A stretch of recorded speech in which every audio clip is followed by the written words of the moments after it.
Paranormal Connections with your host, Christina George, only on DTMWithTheRadio.com. Well, hello, everyone. Welcome to Paranormal Connections. I am your host, Christina George, and I will be with you for the next 2 hours as we delve into topics of the paranormal. Tonight, I actually am kind of excited to have my guests back. They were on the show not that long ago, probably a few months ago, I think, or a month or two ago, and they were talking about an investigation that they had done that inspired the true life book, The Horsefly Chronicles. And it is a book about the investigation they did, about Bill, who is the our main guest, as well as the author of the book. And it is really about the investigation himself, all of the stuff that has happened to him, and not only to him, but also to others on the team that helped investigate with him. So when we had him on the show last time, we were talking about, obviously, the case and everything that had transpired, what was going on. And I recently had gotten an email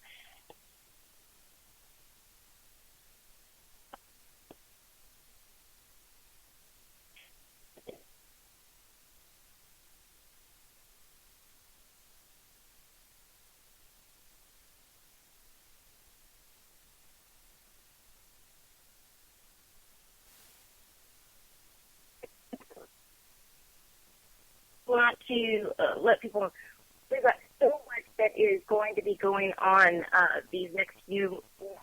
We've got events coming up. We've got all kinds of very, very interesting guests. But I'm going to be doing a month-long series now on, instead of bringing authors on, different people, I want to have my listeners call or contact me either at Paranormal Investigator 916@gmail.com, or you can email me at paranormalconnections@gmail.com, or on any of the social media.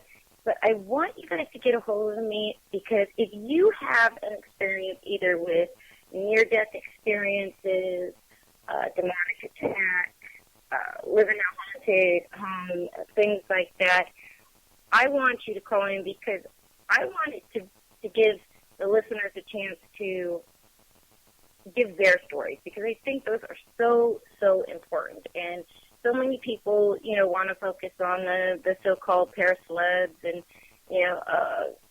all about, everybody else. And I think that sharing our stories, that's why I love bringing on authors that are writing books that are based on true life stories. So, like I said, I want everybody who's interested and has some kind of experience to contact me if you'd be interested in sharing on the show. Now, with that being said, tonight our guests are the Philip Church, Chris Fleck, Drew Brown, and Alcina Ball. And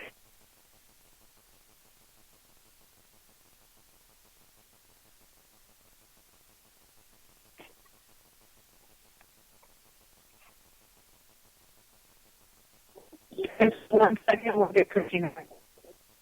okay.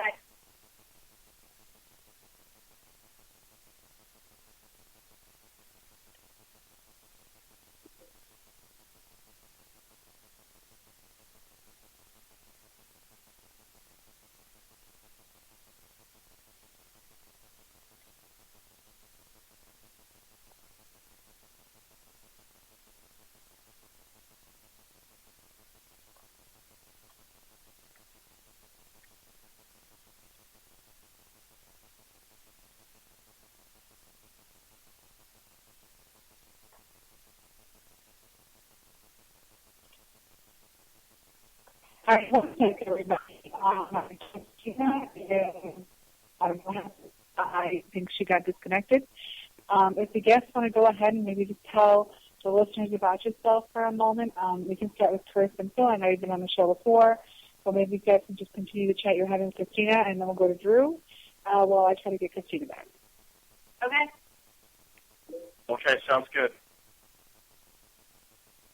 Go ahead, you guys. You're live, guys. Go ahead. Okay, so thanks for having me back. I know Christina's not all right this second, but it's a privilege to be on this great show. This is Phil Syracuse, the author of the Horsefly Chronicles, A True Life Demonic Haunting. I'm sitting with Carissa Fleck, and Drew is on the other line. I believe Drew lives in Arkansas. Now, you know, as I said last time in this story, that I wish that most of it wasn't true due to the horrific nature and content of what I live with. And a lot of my life, I try to dismiss some of this, but unfortunately, it's all real. And since the last month, I've had some pretty well-known people come to my home. And, you know, they're based off of the Catholic religion. And when they came into my home and sat in the basement, right away, I wanted to see, without saying anything, as if they felt anything, and sure enough, they did. But the reason I did not go and work with them is because there was a difference in beliefs, a difference in what's happening here in the home, and I put it aside to myself and said, I still want to find the right person that can help me not only identify the spirits and demon of the home, but someone who I feel comfortable working with that can bring light to the end of this tunnel to try to remove or put these dark entities to a stop. Now, Athena, who's been working alongside of us with Carissa Fleck, had put me in contact with a man named Drew. And, you know, we set up a phone conference, and I have to tell you, you know, I'm a hardcore skeptic in everything in life, and I always put a question mark, and I want the best of answers. And I will tell you that after speaking with Drew on a conference call, every hair in my body rose, and it was like I was frozen, only because I felt the belief of what he was saying and what I was dealing with. And the man was very far away. He's in Arkansas, and I'm in eastern Pennsylvania. And again, I questioned, how did you find this out, and how did you get this knowledge? And then Drew has the most intelligent explanation that I've ever heard. You know, I'm not a paranormal investigator, I'm not a psychic, I'm not a medium, but I'm a guy who knows common sense. And when I hear something that makes common sense to me, and it's like you've got feeling like this is it. This guy picked everything up without even being here. So I was really impressed with that. And I wanted him to come back on the show tonight with us because he's going to help going forward. He's going to help in the process of finding these entities that are in the home. And again, for the listener, you know, look, you don't know me, but if you read the story of the Horsefly Chronicles, there's been a lot of investigators that have come to this home, and I wanted to see what they had to say, their own testimonial and their own words, wishing that they would say there's nothing here, and I was crazy. I think I would have slept better at night. But because of what other people are dealing with and what's happening, this led me to believe that now I understand why other people are being haunted, affected, and, you know, unfortunately there has been a tragedy in the last year that's happened that was attached to this case that I don't speak about. So I decided, you know, not to go the Catholic route, even though I am Catholic. I grew up Catholic. But, you know, there's one thing about religion. I will never disrespect anybody's belief or religion. I only go with what I feel I can work with. And in the sense of what I'm working with, I felt really comfortable after speaking to Drew. And you will too. After speaking to this man, he brings some light to a dark situation, but also he's going to talk about the dark situation and what we're dealing with. So without further ado, I'd like everybody to listen to Drew Ravendorf. Thanks, Phil. It was great to speak to Phil and Carissa on the evening that he's saying. I'll give you a little bit of a background to myself. I work with a brilliant paranormal team out of Northeast Texas with Sheila Gay and her team down there. Very much a part of that. My whole life has been spent, I think, searching for answers to questions that are not there, especially in the paranormal world, in the spirituality of everything around you. I'm what you would call a psychic empath. I deal with the veil and the spirit world as a whole, both light and dark. There is a balance, and once you've accepted balance, I think it's a lot easier to deal with the things that Phil is dealing with in his home. I was very fortunate to be brought in with him. I didn't really know much about the case at the time of our conversation. I spoke to Athena I've worked with before on other demonic cases very successfully. It's something that I feel very comfortable around. I've studied it for many years. I know it's not an easy subject to breach. A lot of people don't want to hear the word demon or dark entity. It's part of the spirit, part of the spirit world. It's out there. It's with us every day. And the more you get to know about it, the easier and the more successful you are at dealing with it. Like I explained to you, Phil, it's knowing your enemy, if you like. The more you know about it, the easier it is to fight it. Now, the three entities that I got in Phil's home there is a very positive entity, which I firmly believe is Phil's guardian. She's been with Phil since his birth and beyond. I think she was definitely attached to Phil in the previous life. This entity, without speaking to Phil, this is not something actually discussed in the first conversation. Her name that came out with Sheila Gay, who I'd worked with in the paranormal investigation team, was Sarah.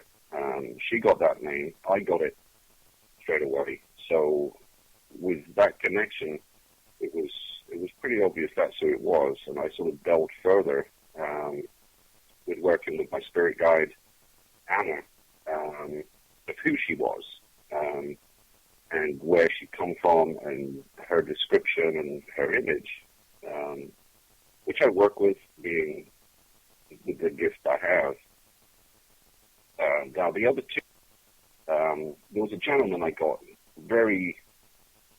as soon as the conversation started, it was very apparent. The entity is very open. It's very communicative through the veil. It finds it very easy to come through the veil. So right there, you can tell it's a very old spirit. It's a very determined spirit. It has intent. It's intent in this realm. Things were said that I don't think are in the book, which I'm not going to sort of talk about this evening. That's something that Bill, if he ever in the future needs to bring up, I'm sure he will. Hey, Drew, I'm so sorry to interrupt you, but we have Christina back now. Oh, it's okay.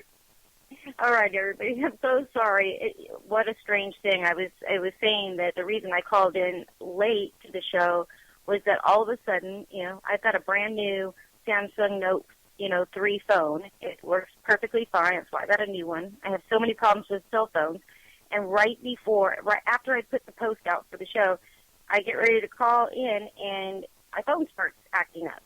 And right as I start to introduce you, the phone literally, was charged, literally shut down, and it would not let me turn it back on. So I'm, typing to the producer, oh, my gosh, what do I do? I can't get back and get the phone on. And then right about that time, it came on. So we're going to keep our fingers crossed. Not sure what's going on, but on my show, nothing surprises me anymore. So, all right. So let's go ahead and we can go ahead and continue. We just wanted to let you know that I was back. So I missed a good part of what you guys were talking about. So where are you at this point of what you were talking about? I did hear about the old spirit and things like that. Oh, yeah, Drew is actually, if you were listening a little bit to Drew, I introduced him and how I got involved with him. This is Phil Siracusa. Were you listening to Drew a little bit? Did you hear a little bit what he was saying? No, I couldn't hear anything, and it's okay. We don't have to go back over it just for me. I mean, because obviously the listeners were hearing. But first of all, I just want to thank all of you for coming back on the show, especially Phil. I feel very honored that you wanted to come back on my show to be able to bring forth some new evidence. And we had actually talked about that if there were anything new that came up with the case, definitely let me know, and I'd love to have you guys back on the show. So I was really happy that Carissa contacted me. So thank you for all of you for taking the time to come out on the show tonight. Oh, and thank you, Christina. You have a great show. You're very well spoken. And, it is a little soon that we got in touch with you because so much is going on. I did have people that were at my home that felt they could help me remove these dark entities. But there was no common ground in the belief system, which I believe in, and they did. So it didn't work out. I was introduced to Drew from a lady named Athena, who's also been working with us on the sidelines as a psychic medium with Carissa Fleck. And Drew was out in Arkansas, and I have to be honest, I'm very impressed with the way he speaks. And, if you listen to him very clearly, he has explanations behind everything. And without even being in the home, he was able to pick up the entities that are here.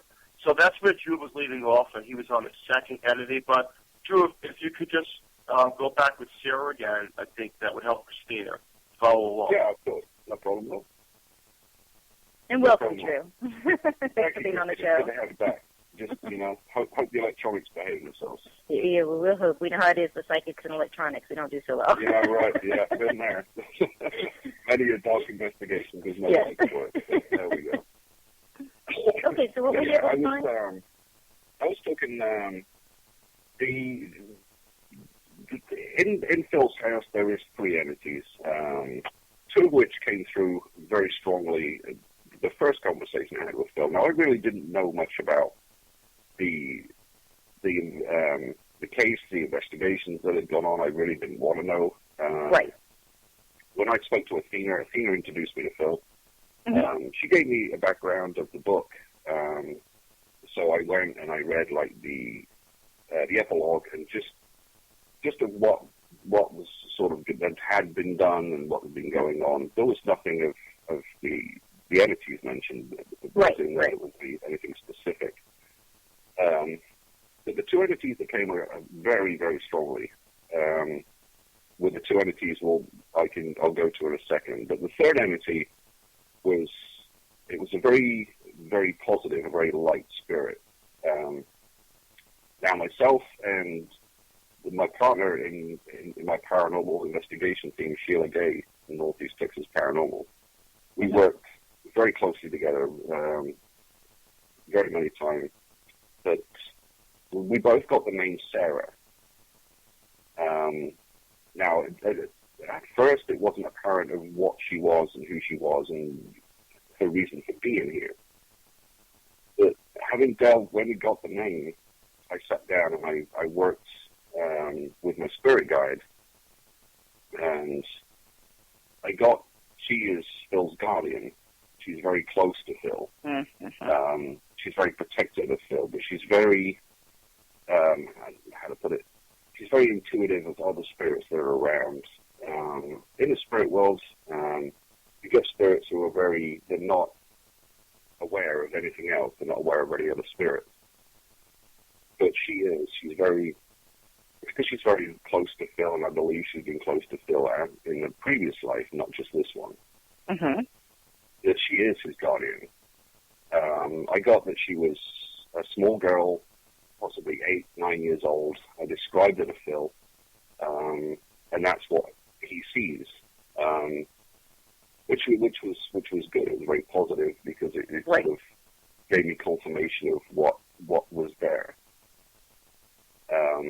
So that was very positive, and it made the situation easier because he does have a light spirit who is his guardian, who will let herself be known. Like I was talking to Phil about this, that certain things will happen. He'll feel a touch or a chill, and it's not always a bad thing. It's a sign. It's to create an atmosphere or create a movement or shut an electrical device off. There you go. Yeah, right.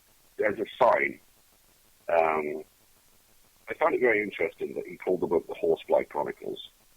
It made me chuckle when I saw it because of spirits, negative, light or dark, or negative or positive, however you want to say it, would normally create a sign before an event would happen, which is normal in the spirit world. You will get an event, right. And, So when I spoke to Phil, he mentioned this, and he'd always be seeing these things. And I said, well, it's a sign. You have to, now you know this, you have the advantage of seeing a sign. So, you will know an event is coming up.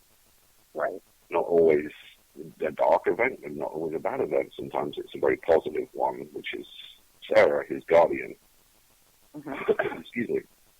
But that was the first very positive thing that I could give to Phil, that I think, especially with his family and things that had been happening, that there was an explanation of, and nobody else had given an explanation of when his family had felt things, that this is his guardian, this is not a negative force, which I think gave Phil, some comfort and some positivity in his situation.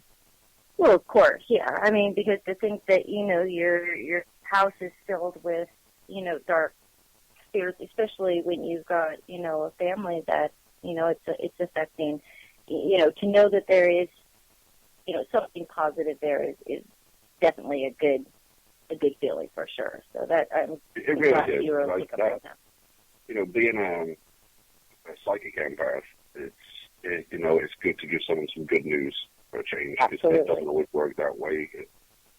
Now, the other spirit that has been very active is a gentleman that I got. This was the first thing that I felt, was I got a date, and I got a name and an image, like a description. Now, when I was talking to Phil and Carissa and Athena that night, he made himself known to me physically, in my home,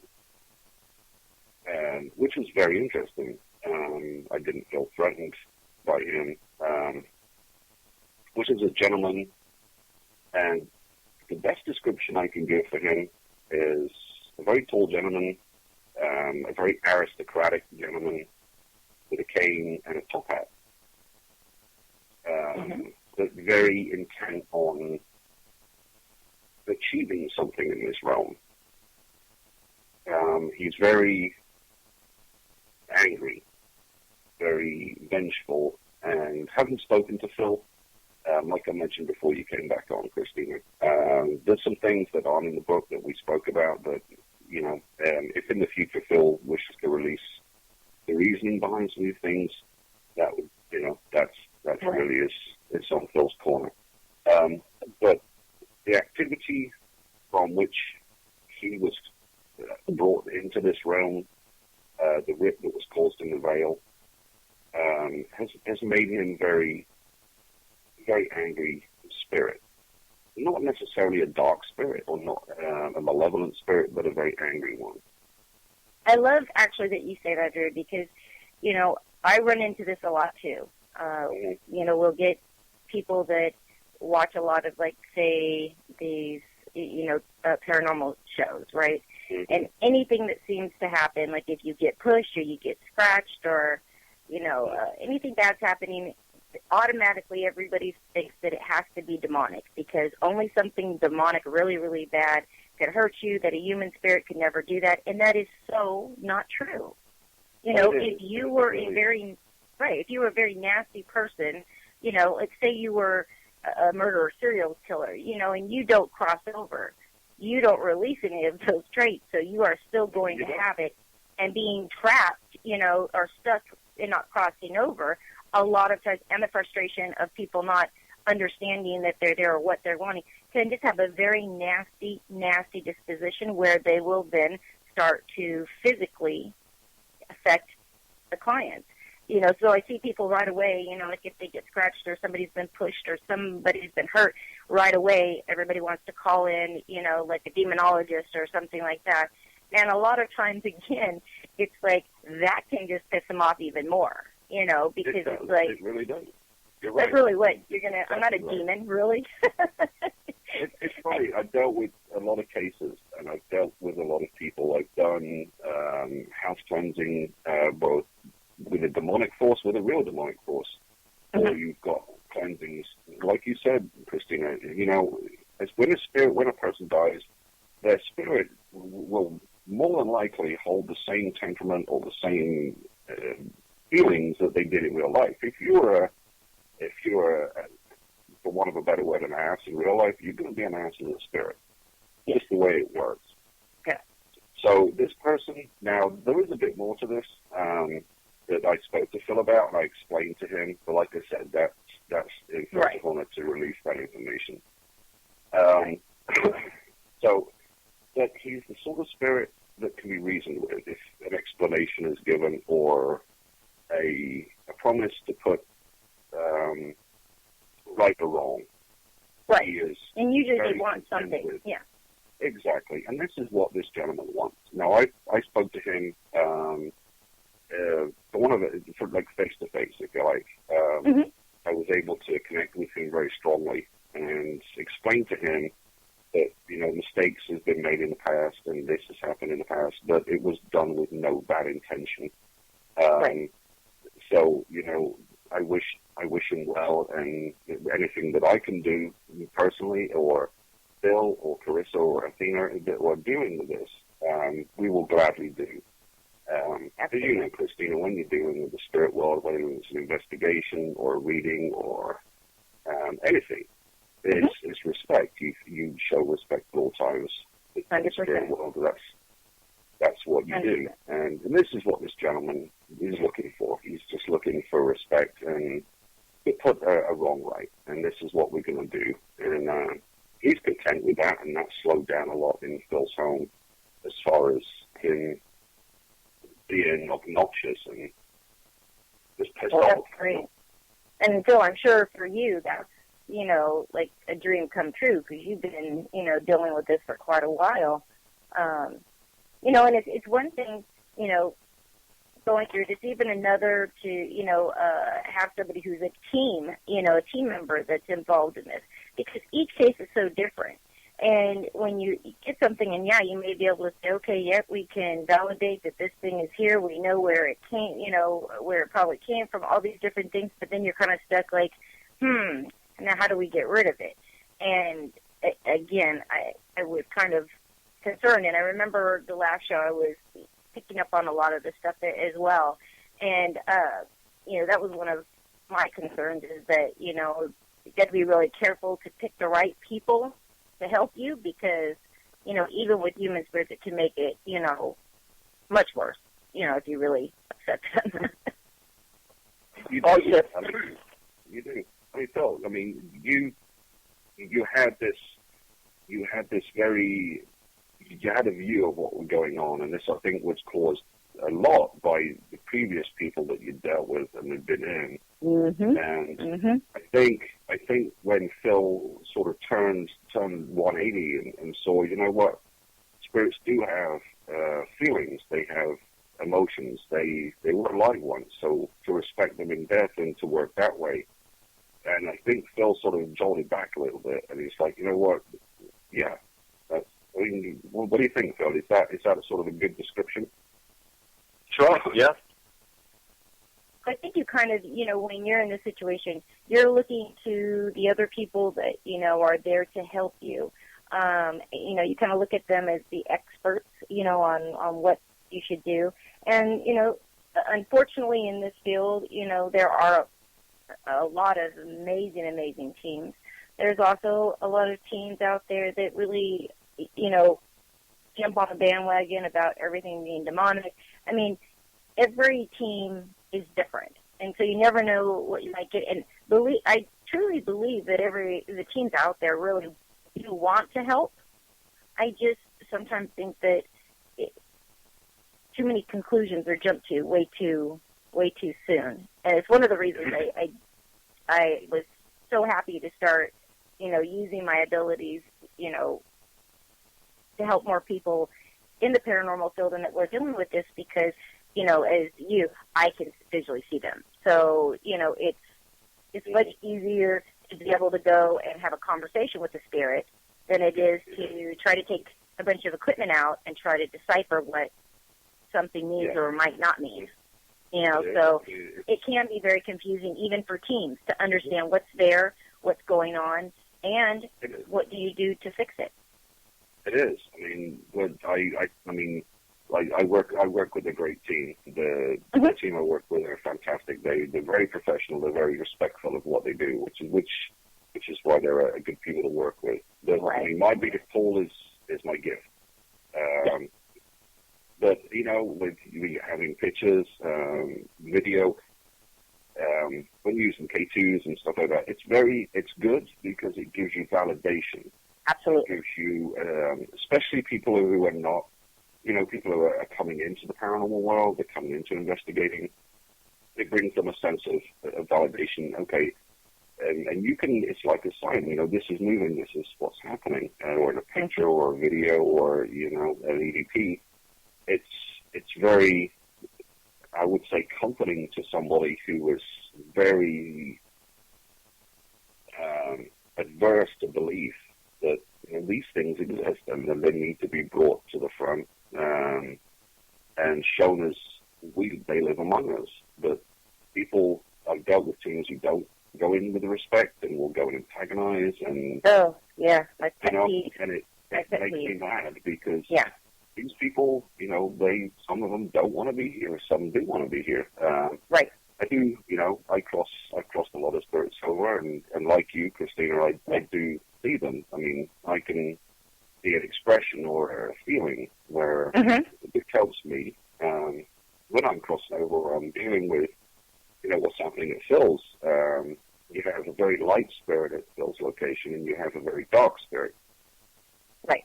So, to have a feeling of what you're dealing with and to see it is very advantageous to Phil. And working as a paranormal investigator, your client is the most important person. It's the person 100%. that they've asked for you, so they need help, so you will do, whatever it needs to be done to help them. And I think that's all paranormal teams can learn a lesson in going in and, you're not going in there to make yourself famous or make a name. You're going in to help. You help the spirit and also help the client. Absolutely. Now, so how has this been for, since you kind of got all this information? What are your feelings now? And does it make sense?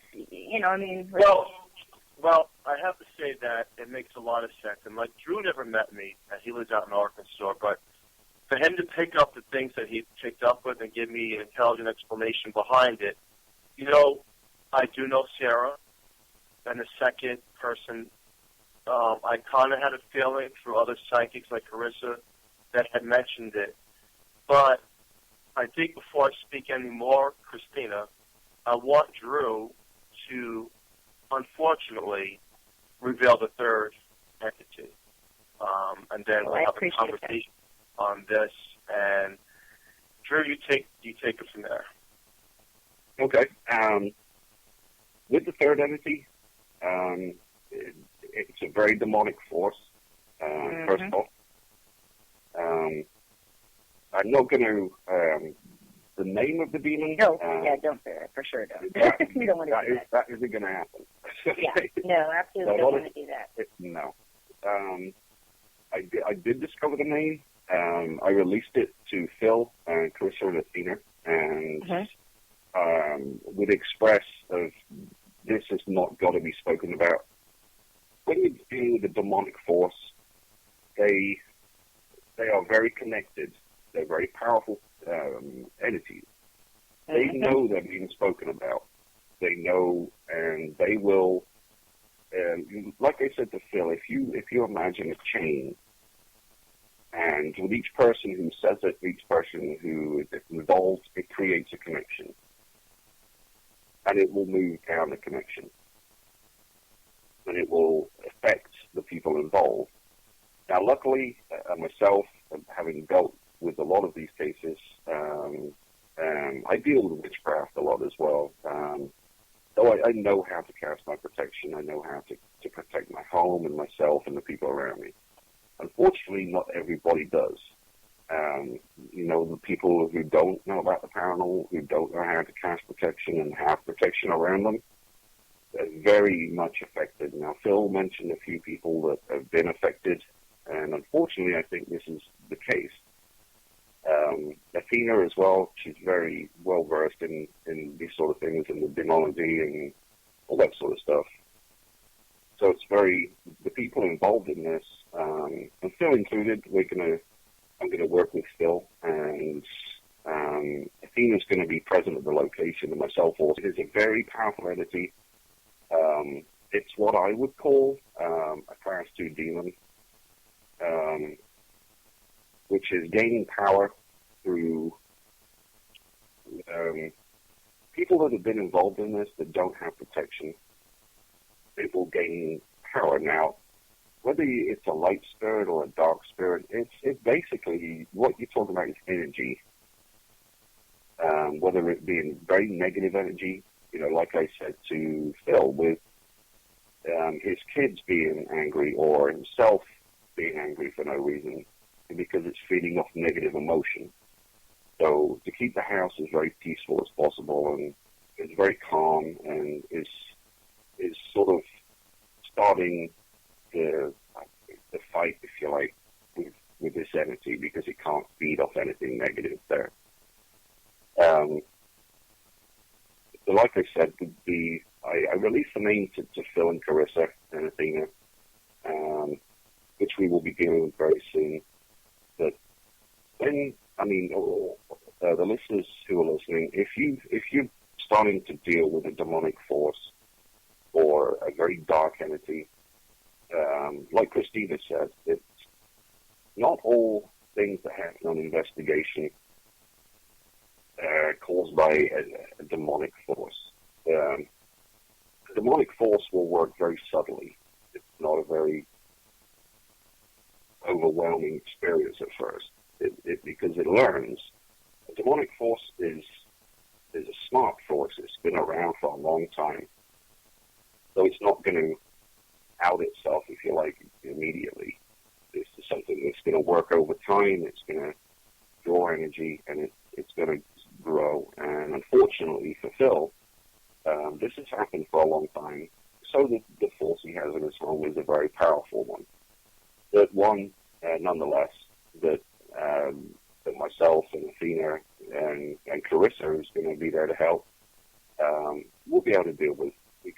We can actually deal with the force in Phil's home, which will be coming up at a later date, which I'd love to keep you all, up to date with, and as a rough outline of how we dealt it, how we actually dealt with the entity. So.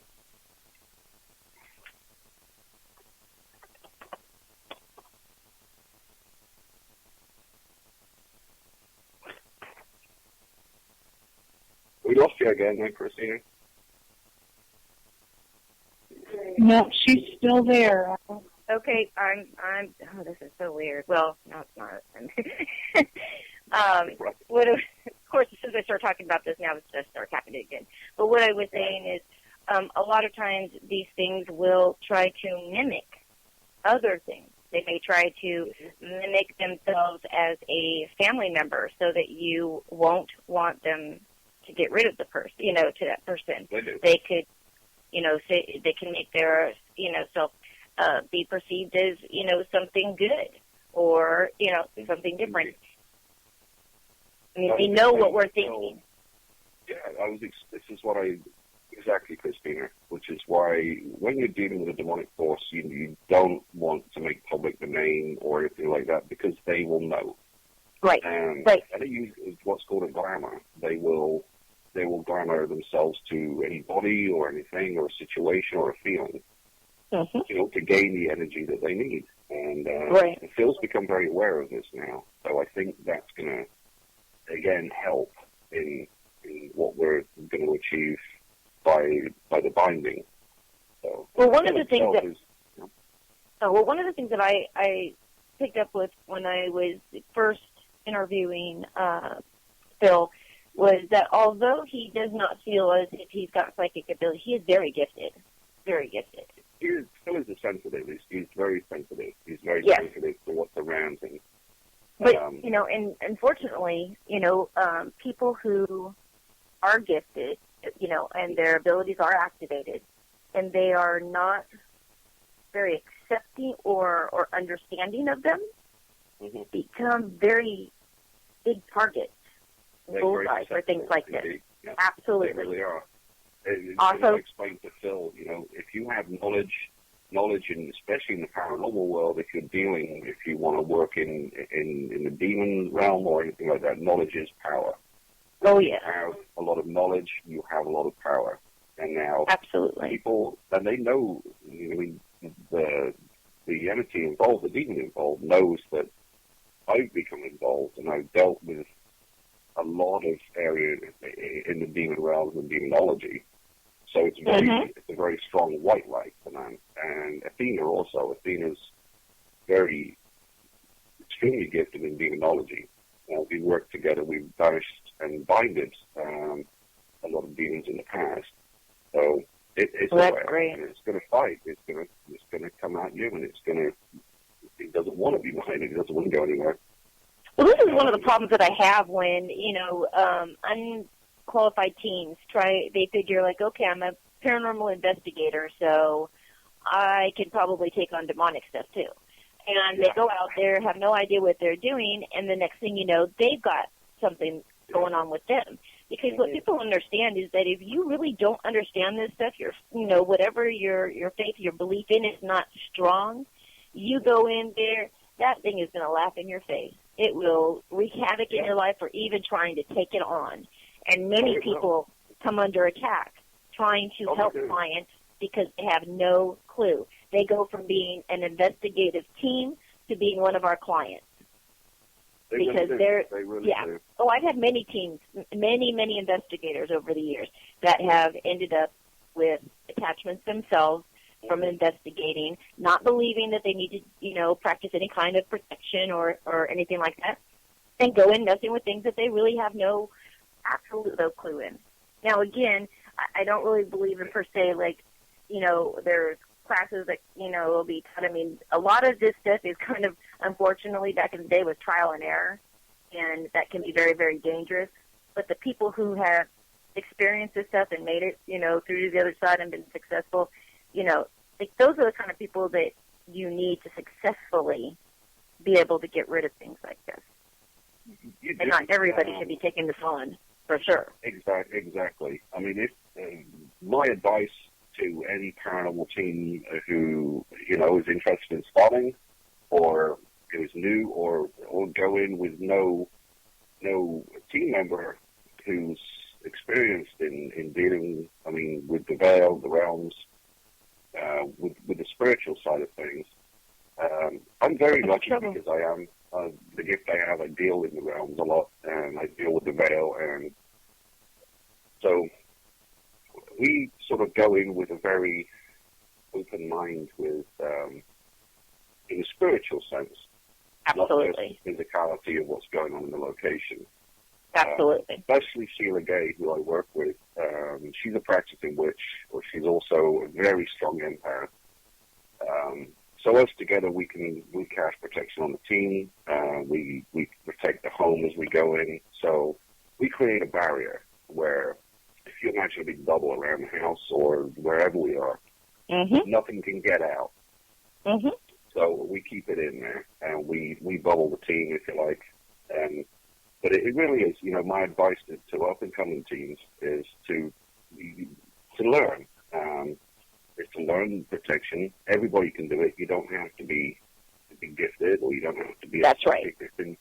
You have to just have intent in what you're saying and what you believe, and really believe it's there. And if you can do that, it's a very positive thing, and it will, like you say, Christina, it will stop a lot of attacks, and when there's when you're dealing with superbursts or doppelgangers or whatever sort of entity you're dealing with, it can become attached.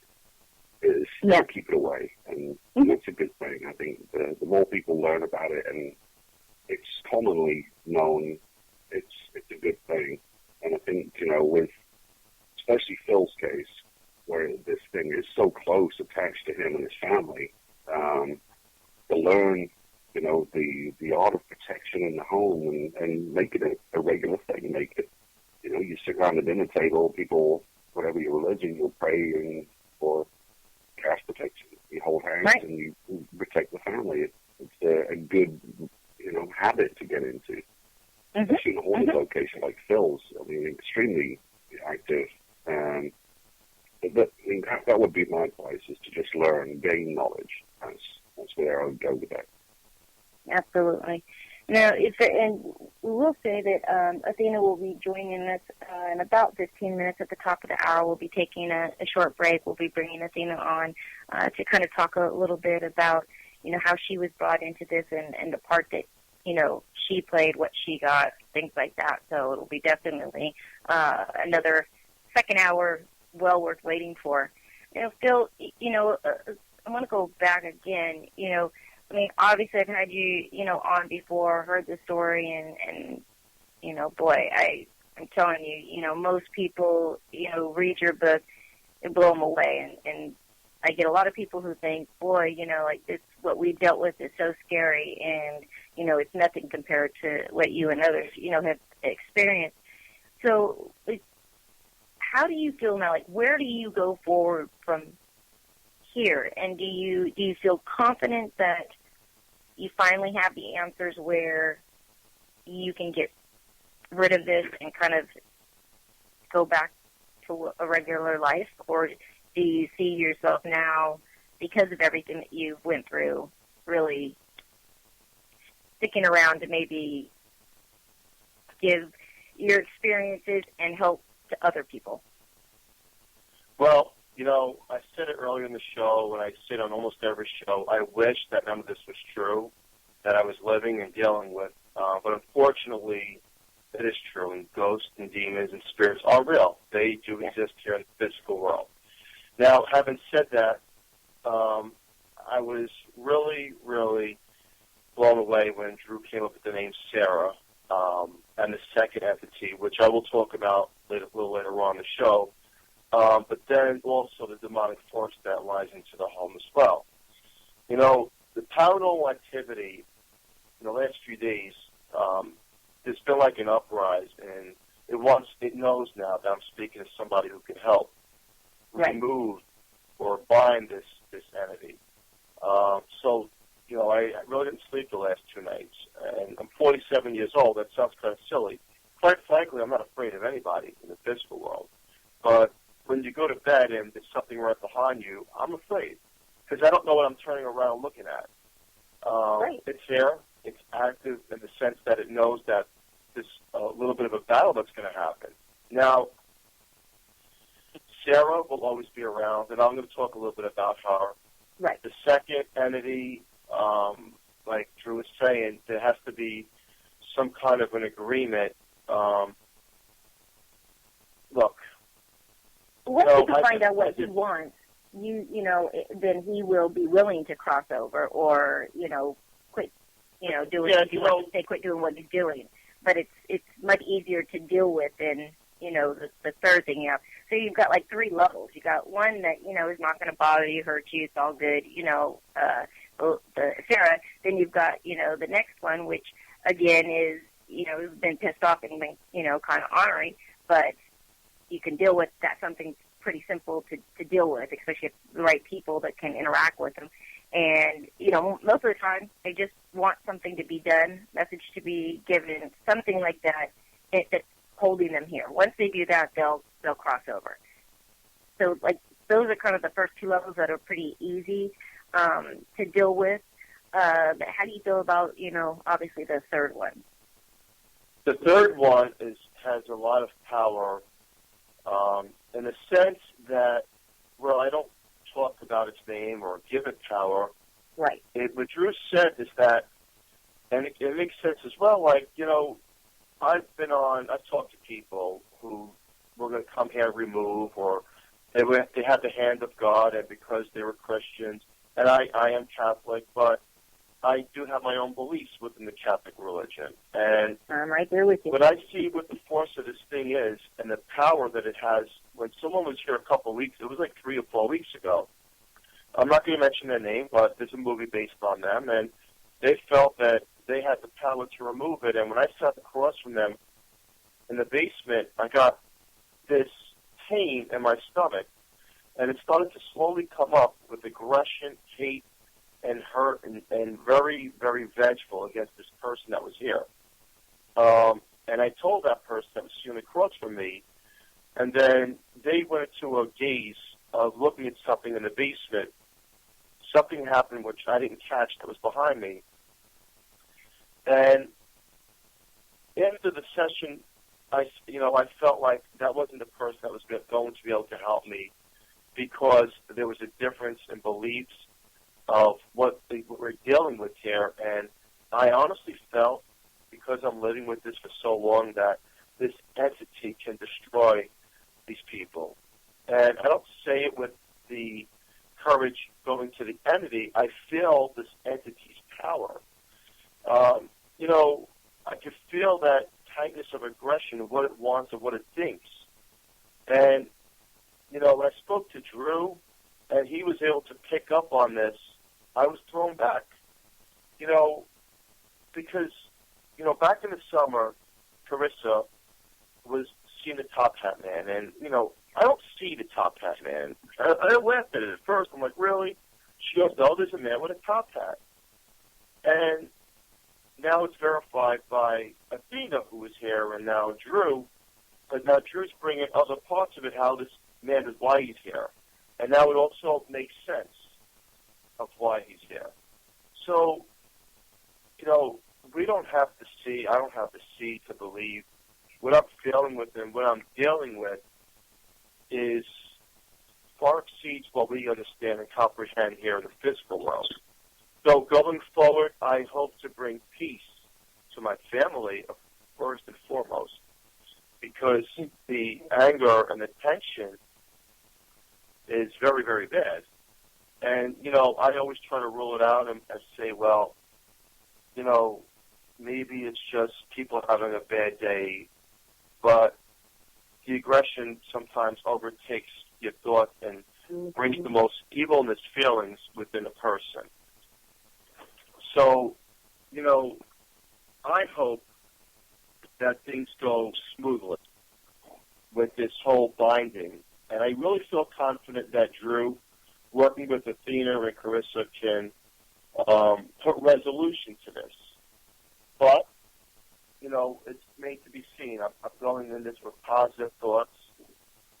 It's what I feel comfortable with, going and working on to try to remove these entities. And I'm learning, too. I have to be honest with you. I'm learning. I kind of knew what I was dealing with without saying the names. I didn't know that name in particular, but it wasn't a small person either, or demonic force that we were dealing with, I'm dealing with. And now I understand why so many people are being affected. Right. And I would put a question mark and say it's psychosomatic or power of suggestion. That's my excuse for the paranormal, but unfortunately, when things start to happen that you can't explain, and to another person that is almost very similar, then coincidence and power of suggestion go out the window. And now it becomes a fact of what we're dealing with and I'm dealing with. So it's going to be an upfront battle, but this is the battle I want to work with. That I feel like Drew and once again Athena and Carissa can. I'll let you know firsthand what's going to happen here, but it'll be interesting, and I'm sure that Drew, you might be taking up things between now and then. What you always do when you deal with in the spirit world, where in your home there is such a vast rip and veil that there is a portal in Phil's house. it's being used. It's being used. But what I explained to Phil.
Hi, you've reached Tiffany Gager, owner of DTM Wicked Productions, LLC, and DTMWickedRadio.com. I'm unavailable at the moment, but if you please leave your name, number, and a detailed message, I'll return your call as soon as possible. Thank you for calling. At the tone, please record your message.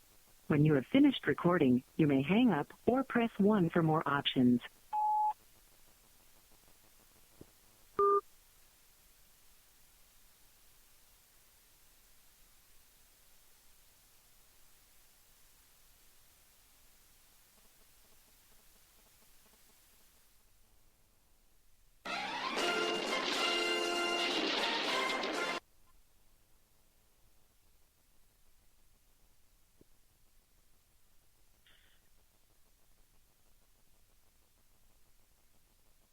Go ahead, Christina, you're live. All right. Welcome back to Paranormal Connections. We are sorry about technical difficulties tonight. I will tell you, when we have these kinds of topics, it is just overly crazy with the technology. Is everyone there?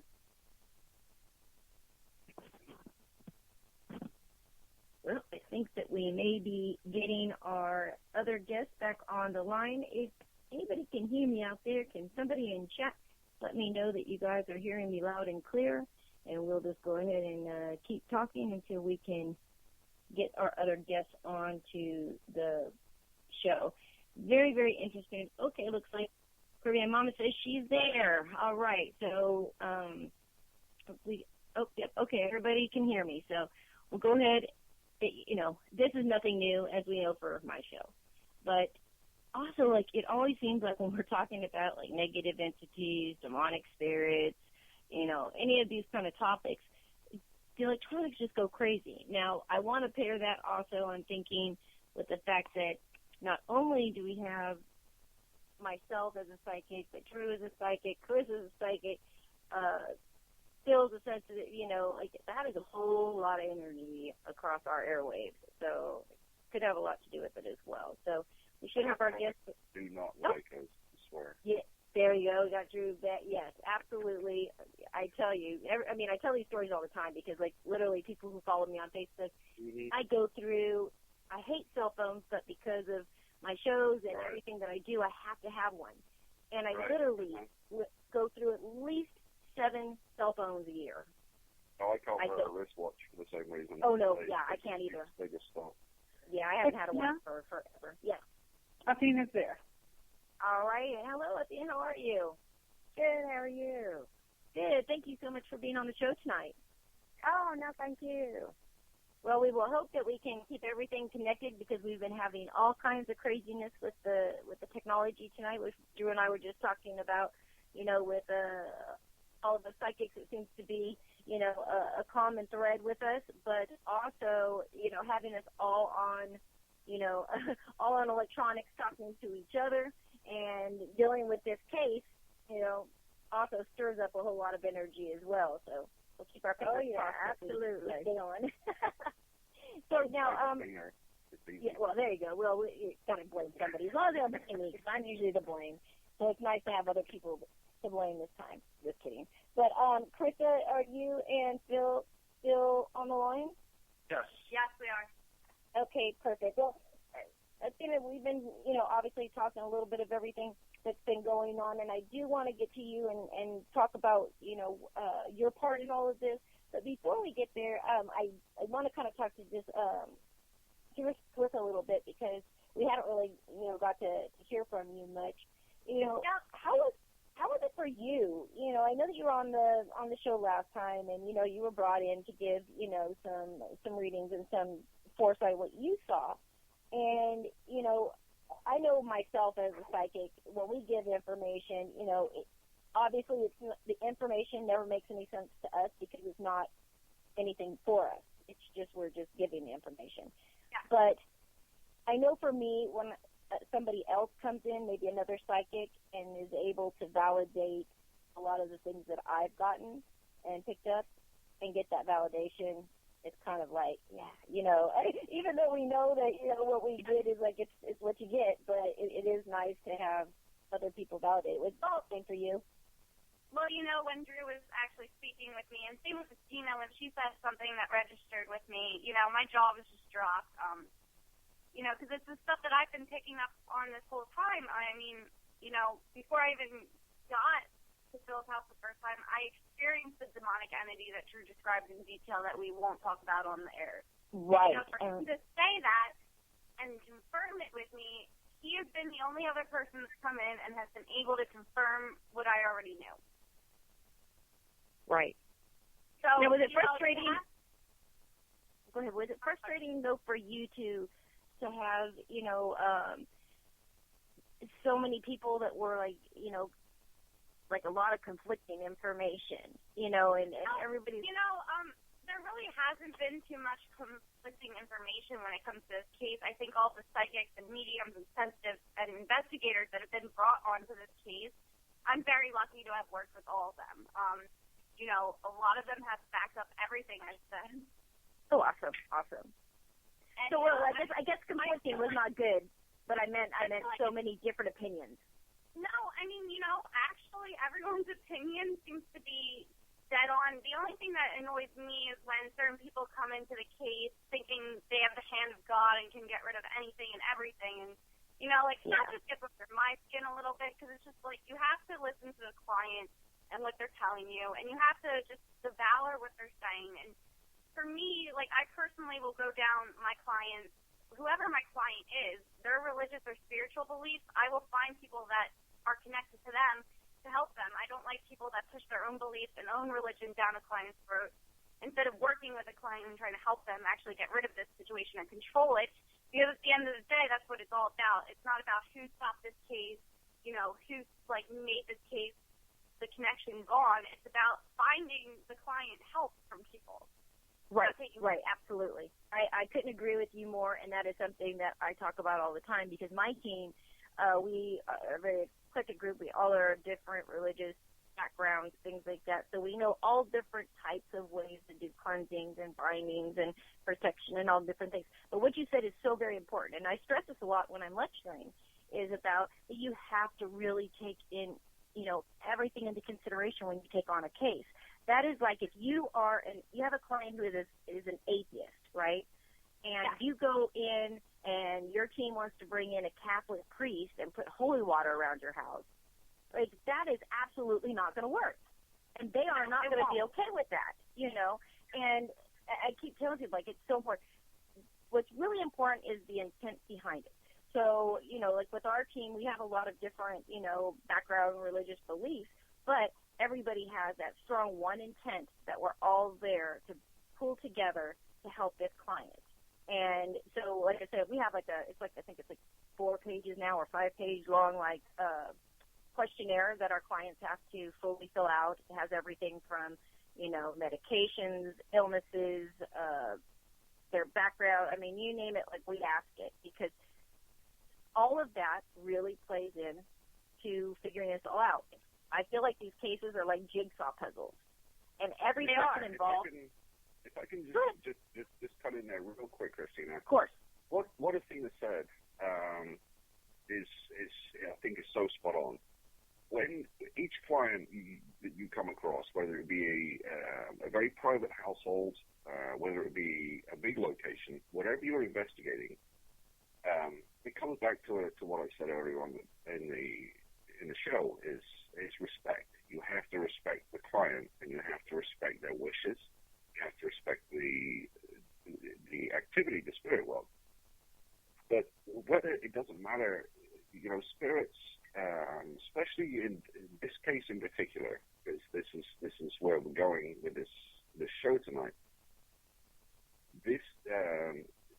All 3 entities don't recognize religion. They don't. They're not a Christian spirit. They're not a pagan spirit. They're not an atheist spirit. They are spirit. There's a whole. Right. So to go in with a very religious belief into an investigation is slicing yourself so thin into what it is. It doesn't work. Like Phil, mentioned, he had an investigating come out or a cleanser where I forgot who it was. It was very Christian and very Catholic. He wanted to face the situation in a Catholic sense. You can't go into an investigation like that.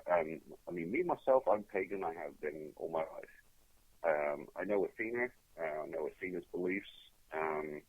But you have to go into a given situation with an open mind. It's a new book, if you like. It's a new page. You go in. The way I work in an investigation, and my team does with Sheila, is we go in and do a baseline. We will speak to the client. We will gather information, ask them how they would like the investigation handling. Mm-hmm.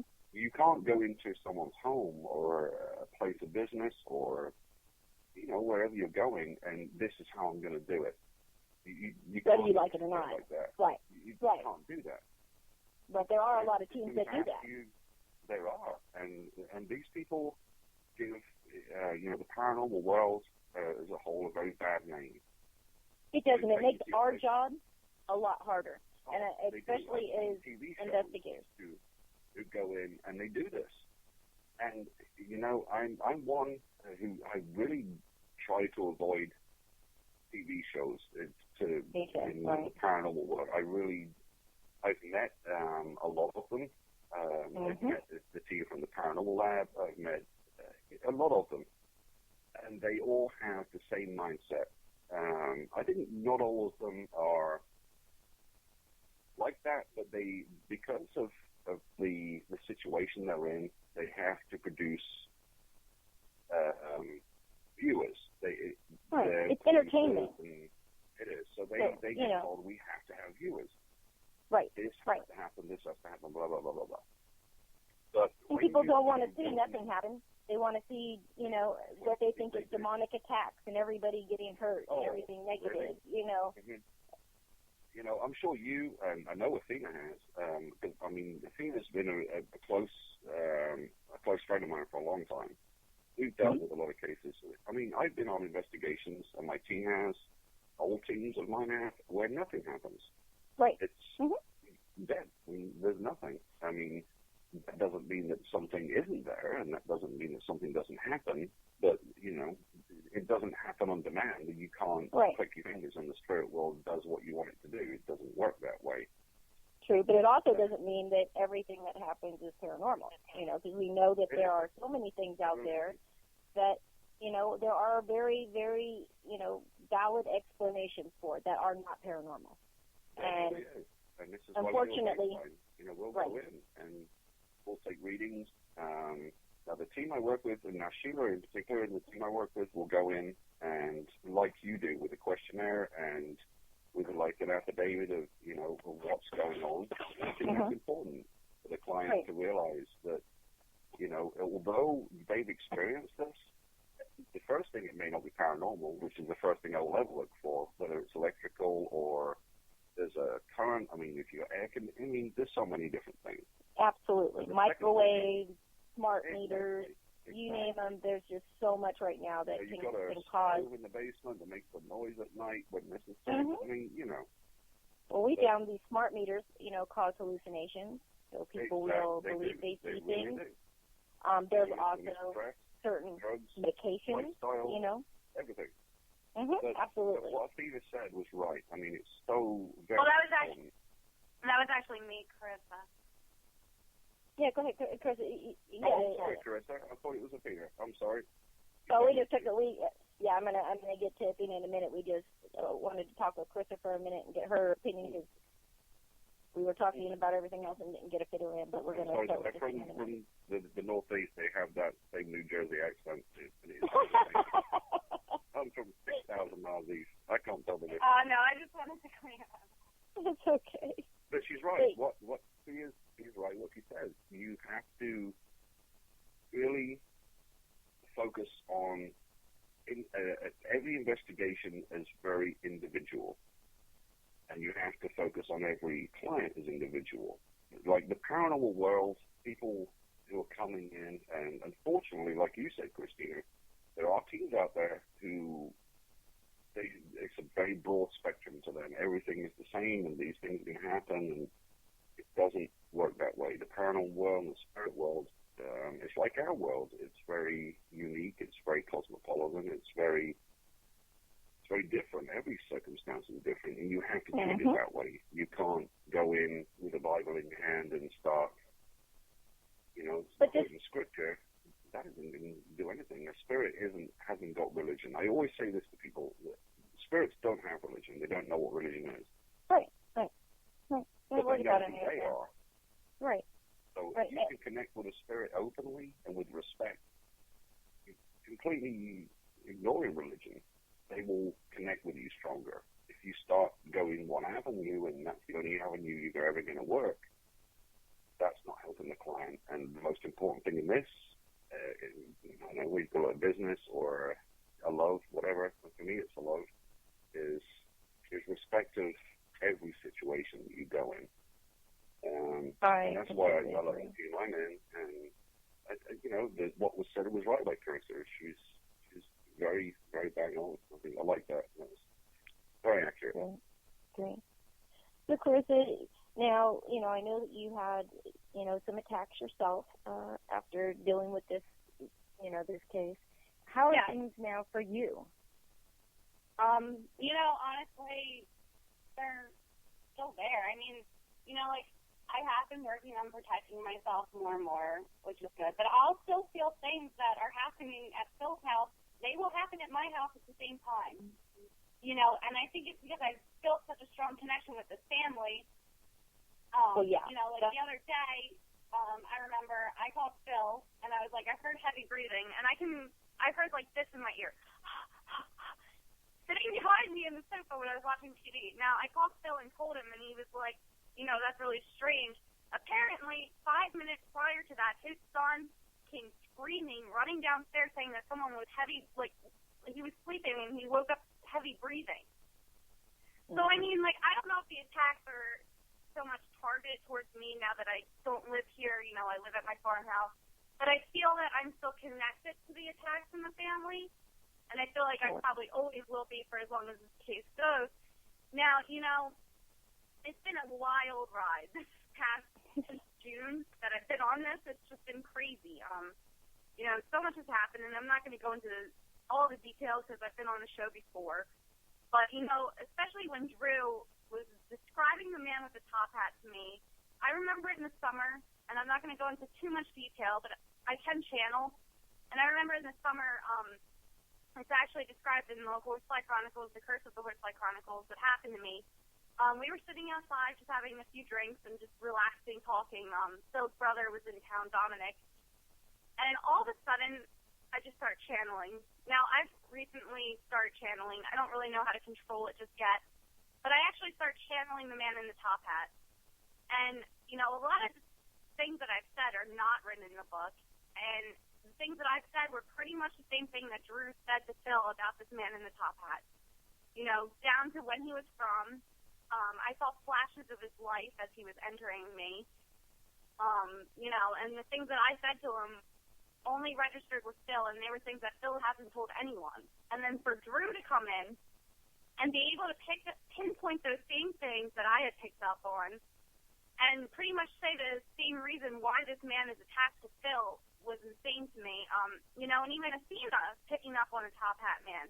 Prior to Athena and Drew coming into this case, I was the only one that picked up on that top hat man, and I did not know why.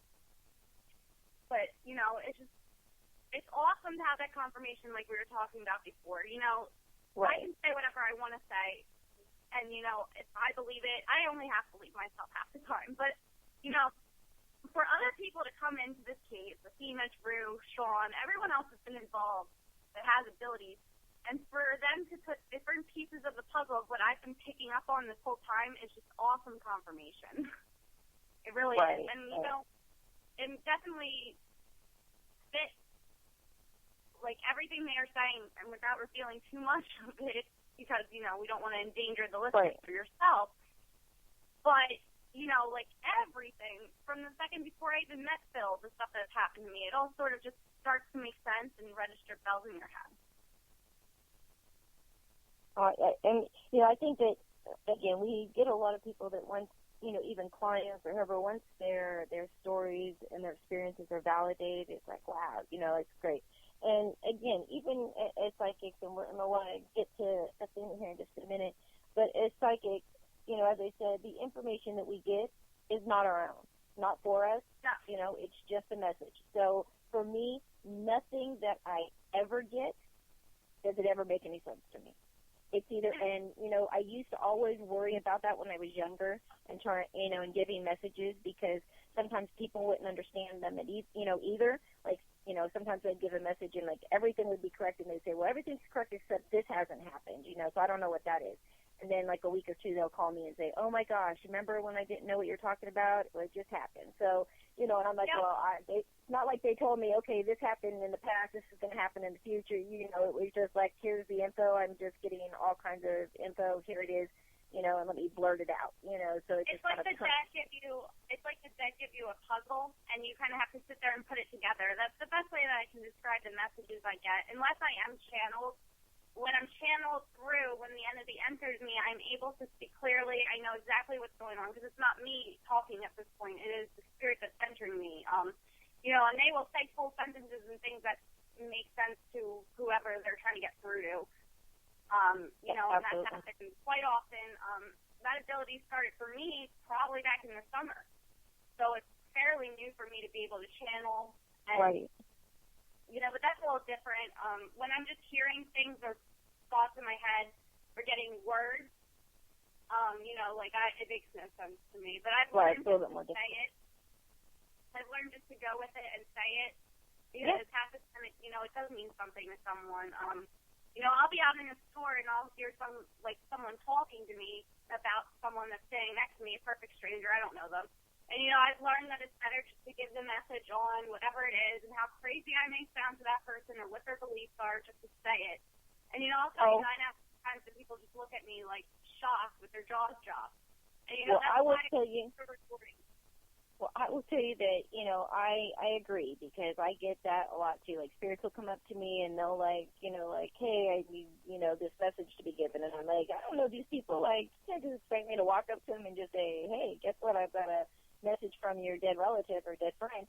And, again, after I had my near-death experience, one of the things that I was told was that I was not to hide this ability anymore, that I was supposed to help. I was supposed to give these messages. This is what I was supposed to do. So, I come back and I start doing that.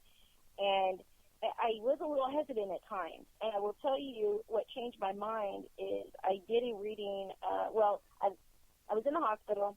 I went downstairs, and a friend of mine who was visiting me, a friend of hers was in the hospital. Her little boy, I guess, was sick. I didn't know that at the time, but the mom was out. Her friend, which was the little boy's mother, was out having a cigarette.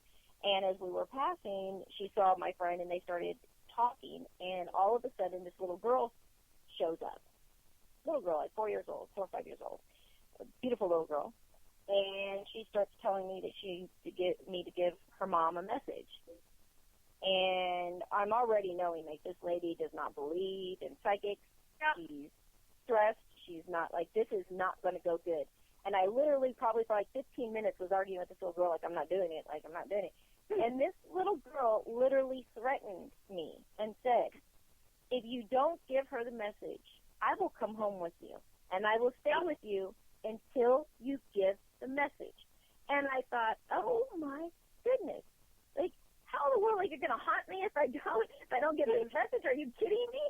And so, I did. And even though the mother at the beginning was very, very opposed to it and was very upset, I asked, like, my conversation with the little girl was like, okay, if I'm going to do this, you're going to have to give me something really good, because the message cannot be anything that your mom could possibly think that I could make up, guess, anything.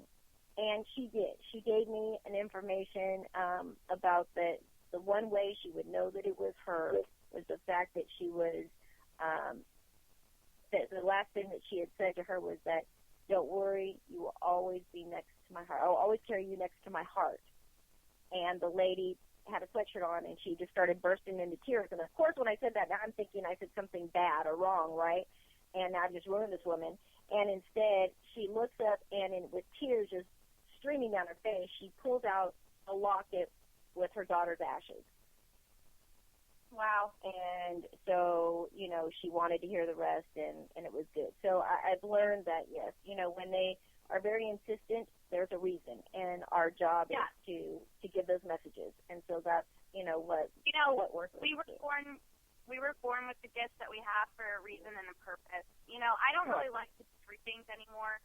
I don't, because I deal with demonic cases a lot, besides Phil's, I've been getting a crazy amount of new cases about hex items, haunted people, but, if I have a message if I'm just walking down the street and I see someone and, their dead relatives annoying me to give a message, I know there's a reason for it, and I don't cite it.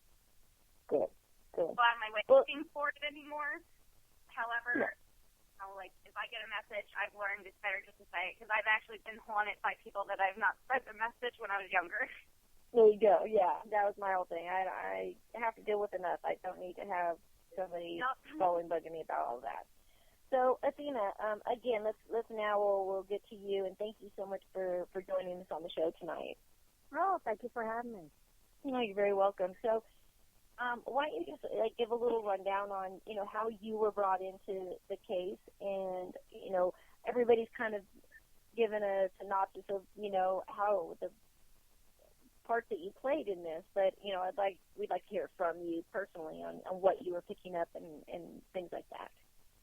Oh yeah, absolutely. What the funny part is, it kind of wraps up a lot of what you've been saying, but I've learned this throughout my life. Everything happens for a reason, and I've learned that. And a lot of times, because I have my own case, I've dealt with a lot of stuff for a long time, so I know how things play out now. It doesn't surprise me anymore. And what happened was I actually have a friend, and he brought me in on this, and I actually thought I was going out for coffee. Literally, I didn't know I was going anywhere, and then at the last minute, I realized I wasn't going for coffee. I was actually going for a walkthrough. And, I love when people do that.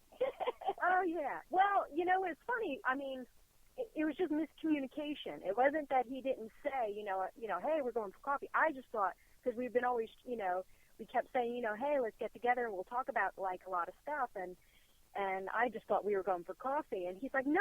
He goes, you're going to a house. I'm like, oh, my God, I'm going somewhere. So that, I'm going, oh. And then I went, oh. So let me, at that point, I kind of figured it out. And I said, well, let me do a little protection on myself. I'm not stupid anymore. I'm not going to walk into any situation. Yeah, and I kind of, you know what? And I listened to my guides. Was this right? Was this wrong? And I got the go ahead, and I said, okay, all right. The first time I've never heard no. I said, all right, I'm going to go. And as I was going, I actually got a vision, and I normally don't get that many visions unless I'm dreaming. And I actually saw a man with a top hat, and I thought to myself, oh my God, this just doesn't make sense. And all I kept hearing was, you have to tell them. I said, I hate doing that because, you just come out in the blue, you know these people, and here you're going to have to say something that's going to make no sense. You don't even know if it's accurate. So, and as soon as I get there, my friend and his son were there, and I get out of the car, and I said, listen, this is going to make no sense, but I've learned my lesson. I'm going to say it now before I get in, and then I hear someone's story, and I go, oh, I wish I would have told you that. So I said, has anybody seen a man with a top hat? And he goes, I have no idea what you're talking about. I said, all right. So I walk inside, and automatically you could just feel the energy in the house. But a lot of times if I know I'm doing a walkthrough, it's almost like I tune in. So you become very sensitive to the energy because you're looking for it. You're opening yourself up to that point. You're channeling at that point. So I could feel the energy, and I knew something was happening in the hallway, and that was the first moment I actually met Phil, and I knew it was related to him, but I didn't know at the moment. When I do walkthroughs, I also make sure I know nothing about a house. Half the time, I don't even want a name or anything. I just want to go in blind. And I knew it had something to do with him. I didn't know if it was just messing around with him or whatnot, but I could just feel the energy off of him. So Carissa ended up introducing herself and walking me around, and I'm walking, and I finally just said, I got a question. Who sees the man with the top hat? And she goes, me. She goes, and no one believes me. I said, okay, well, thank you, because that validates me. Right, that's all you need, right? Yeah, and, and exactly that. It doesn't make any sense to me, but I've learned at the moment that message was not meant for me. It's meant for someone else. Correct. So, but, and then I just, I walked into the basement, and you could feel the energy in the basement. It was pretty strong. It actually was so strong to the point where I actually got equilibrium. I mean, it just knocked you over. You got dizzy. And I walked in, and I walked towards that back bedroom, and it's some intense energy. Actually, I've been into many different areas, and I have a quite active house myself, and I haven't felt that in a long time. And I was like, wow, that's something big. And then, then they walked me through the rest of the house and everything. But what I felt downstairs was positively the strongest point. And I remember we were sitting downstairs, and they were setting up the cameras and everything like that. And at one point, I felt the energy enter the room, and it wasn't a very nice energy. A very heaviness, it's just a very heavy feeling. And I got very quiet. Normally that's what will happen if I ever feel that. I get very quiet. And at the point it actually moved into the other room. And I remember Carissa going, are you all right? I'm like, yep, at this moment I'm very good. It's gone. And then I felt it entering probably about 10 minutes later, entering back into the room. But the funny part was, as when I felt it leave the room and go in to the other room, in that room itself, that camera that was facing that way, we weren't recording, obviously that's what always happens. When you want it to record, it never is. The camera was actually going crazy. And then when it came back into the room we were sitting in, I felt it enter again. All of a sudden we got a big, bright flash of light that went over our heads. Now, I've seen this in my own house, so I kind of know that. And I don't just always state things out of the blue. You know, I see it, I ignore it. You know, I'm not going to run or anything like that. And I just remember Carissa going, "Did you see that?" And I was like, "Yep, yeah, I saw that." Okay, that wasn't just me. So, and, you know, and the same thing is that the TV screen that was facing that room, our room, that started going crazy too. So, but other than that, and then, you know, Phil kept asking, you know, some questions, and I was explaining a lot of stuff to him, you know, about what, you know, things I've experienced and the knowledge that I've gotten over the years from, you know, same thing, you know, I've experienced a lot of stuff, and the first thing you do is you try to figure it all out, you know, what's going on, if you can logically explain it to me in a way.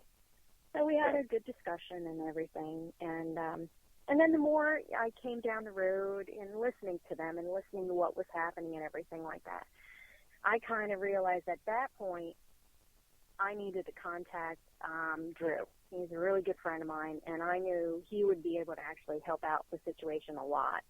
I always have a feeling cases, you don't choose the case kind of chooses you. Oh, absolutely. Especially when you're like consulting. Right. And the right people come into, you know, the right areas that need to be. And I knew right off the bat, I had a feeling I was going to probably bring in someone and everything. And that's what I was like, you know what, it's time. Because the more I talked to Phil, I was listening to what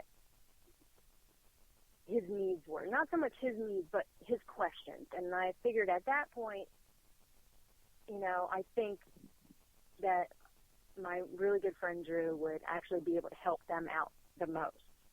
And that's when I ended up contacting him.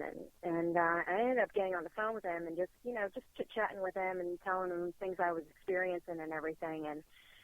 And he ended up just saying right off the bat to me about the man. And I didn't tell him anything. I didn't describe the man. I didn't describe the man's top hat or anything. And by the end of it, and I went, oh, I said, okay, thank you once again for confirming the man with the top hat. So, and at that point, I knew I had the right person, you know, that was needed to connect. And it's so funny too, because when I first got onto this, you had that strong feeling like I was supposed to be here, like I'm meant to be here. I'm meant to be here.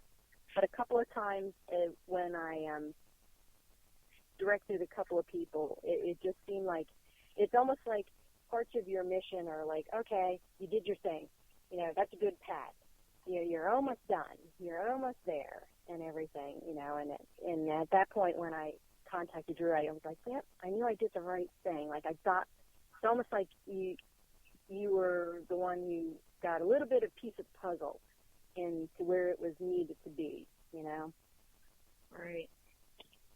So, of all of the different cases that you have been on, I mean, obviously, because I've done, you know, hundreds of cases, so, you know, and everyone is usually different. But, like, where does this rank in?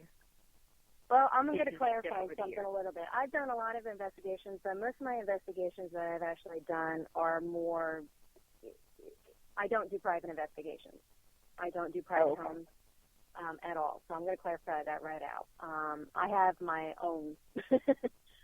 I'm a case myself. So a lot of times I go on investigations, I chit-chat. I have a lot of friends that are investigators that are out there, and it's just to try to figure out, you know, in a way what was happening with me, you know, for a very long time. This is actually the first private investigation that I actually got really, really drawn in on. Drew's contacted me a few times to help out with him on some of his investigations, but I wasn't like the main focus in it. You know, I've given some advice, you know, if he asked me questions or anything like that. Where's this top? It tops like mine. You know, it's a pretty hardcore case. You know, it's intense. It's an intense case. I wouldn't advise anybody to just jump on willy-nilly, you know, just for the fun of it. Yeah, I would agree with Athena. I mean, cases they have levels. When you deal with the realms, like Athena does, and like I do, I'm pretty new to Carissa, so I don't really know. But when you deal with the realms and you work in the realms, you have like a meter. It's like a level system, and this case, the feeling I got straight away is this family, Bill and his beautiful family. They need some help. I'm yet to read the books. I didn't want to. I didn't want anything to do with what had been said. I wanted to be fresh into what was going on. Like I think said, you go in, you don't want to know. It's you know, you trust your intuition and you trust your gift, and this is what you start with, and then after that, you learn about the case, and then you can you know what, like I said earlier, Christina. I mean, when you have knowledge in the paranormal world of entities and demonic forces or whatever the case may be, is power. And when you have that knowledge, you have the ability to deal with it. Yeah, absolutely. And we're afraid of, as humans, we are afraid of what we don't understand. And so once you educate people, once you educate people on things like that, removes the fear. And that, and like you said, that's how they get, you know, that knowledge is power. Because once you have that, and, you know, you don't have that, you know, fear of, you know, becoming under attack, or kind of knowing how to deal with them, you know, on their level of what you need to do. You know, it is very, very important, but it is also very, very dangerous. Oh, yeah, absolutely. It really is. These Big part of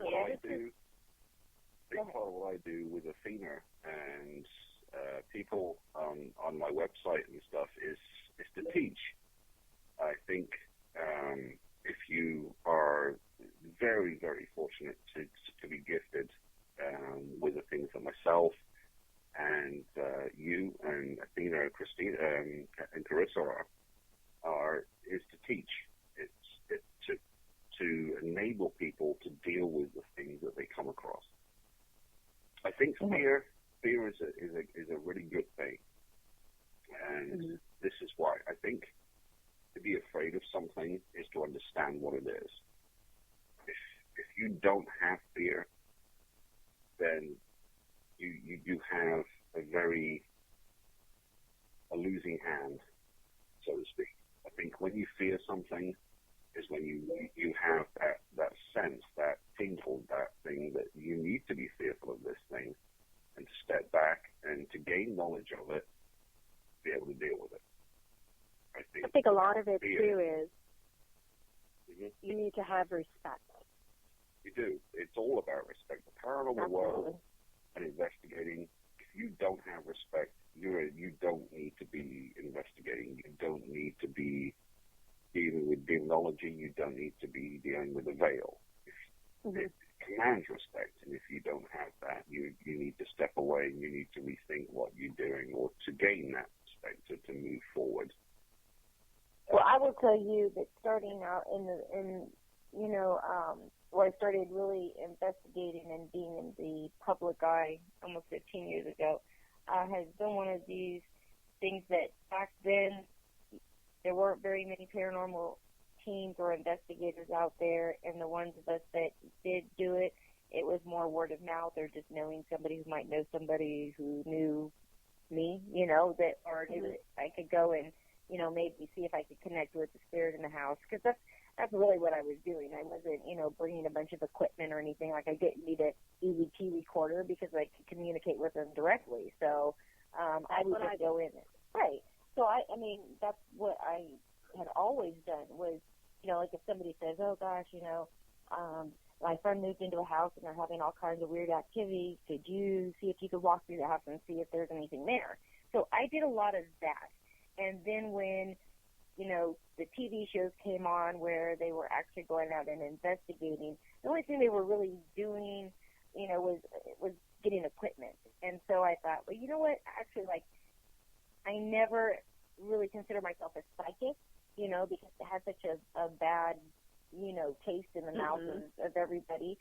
But I just knew that I had this gift. So I never knew that I was a psychic. That was a big thing. Not until, like, I got into, like, the groups, and then I got, like, branded with the psychic title, which, you know, now, I mean, absolutely, I know I have psychic abilities. But back then, you know, psychics were considered like Miss Cleo, and everybody scammed everybody. So I was definitely didn't want to be in those categories.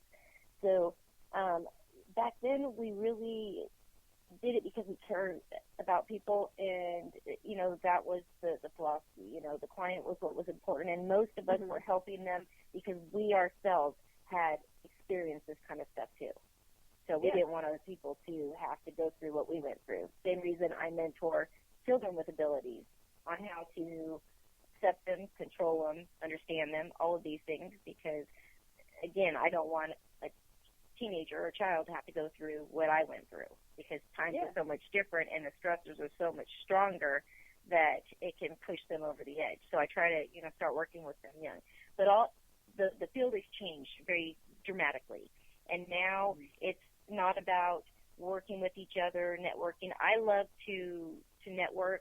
I love to, you know, work with other groups that like to network, and like with you guys, you know, being able to have our own teams or do our own thing, but be able to help other teams or other friends of ours in the paranormal that may need a second opinion or a psychic's advice if they don't have a psychic, or maybe even the advice of a couple psychics, just to see if they can get validation across the board.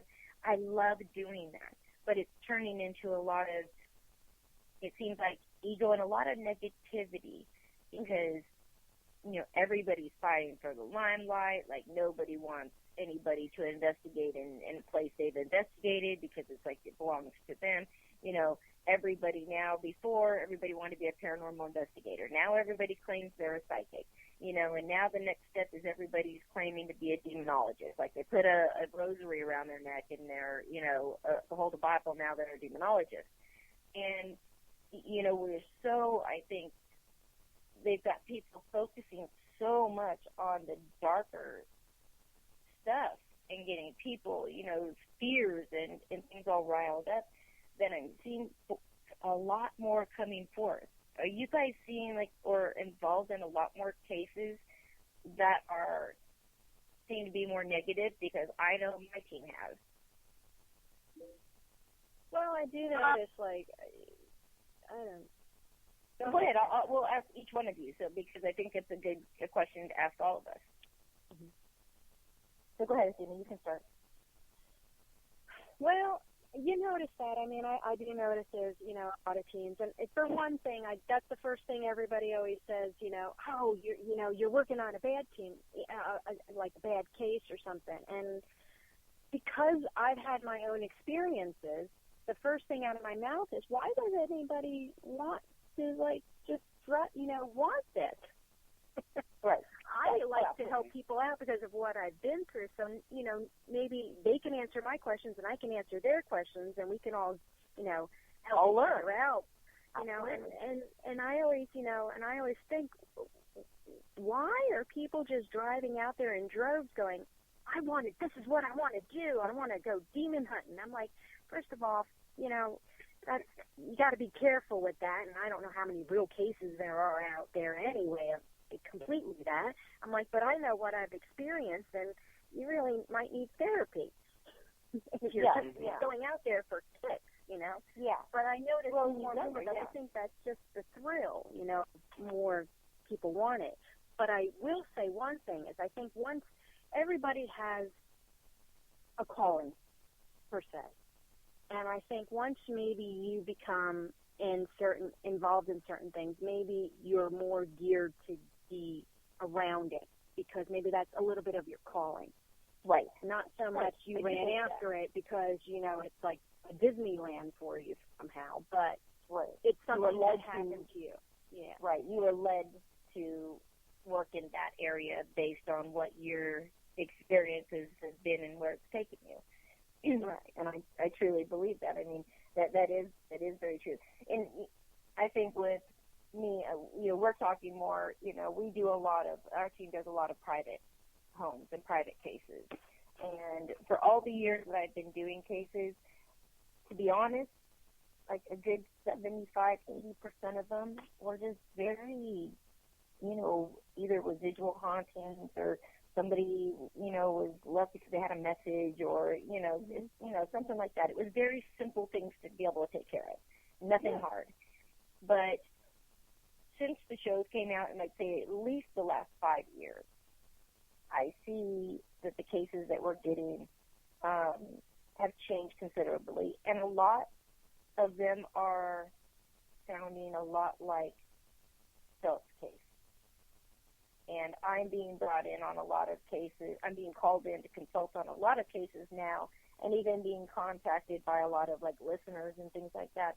And the stories that they're and experiences that they're telling me are like bone chilling. It's like, I have to keep sending them out because I have an illness with no cure, so I really don't take cases on that deal with anything very, very dark. I used to. Yeah. I did it anyway because I really cared about the client, and I become very, because I'm so empathic, I become very attached, Well, it's hard. Most people don't understand. Most people who are mediums and everything, when we get around this, it actually affects us health. Our health, it really affects us. And, and a lot of people, it drains me sometimes. It depending on the situation, what I've been around. I mean, literally to the part where you can get really, really sick. And it's hard for people to really understand that. Yes. I think, I've been, if go ahead, sort of, in what you just said, I think it's very important if you're going to deal with a case like Phil has, especially with such a powerful force, whether it be light or dark, you have to learn and you have to immerse yourself in protection. If you have to, I can't stress it enough. Mm-hmm. I stress it with every single client I have who I go into a location. I actually have a case I'm investigating tomorrow night in a private home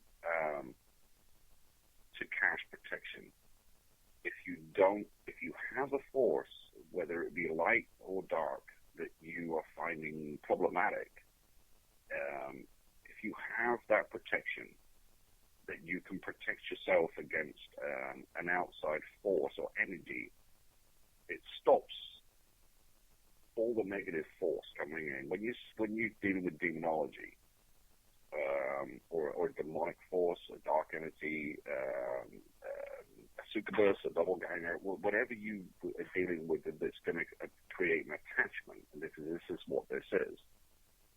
If you can separate the attachment through protection, it will ease the ability to be able to deal with it.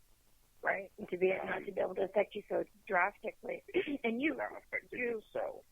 Right, and you say that you have a team, and so my question from before is a good one, and then we'll ask Carissa real quick, and then I want to get back to Philip. But with your team, have you seen an increase of reportings, or clients that are having, more dramatic or darker things happening? Oh, yeah, I think, yeah. I'm in contact with a lot of teams. I think networking is a great thing. I really do. But networking in respect of learning and teaching, I think it's a very important part of the paranormal world, teaching and learning and education. Right. And you do, but I think this has got a lot to do with TV. I do too. I do too. You have movies coming out. Yes. So I know Athena was very lucky. I'm very jealous. I could have slapped her. But the beautiful couple that were in a very famous film, The Conjuring, that came out.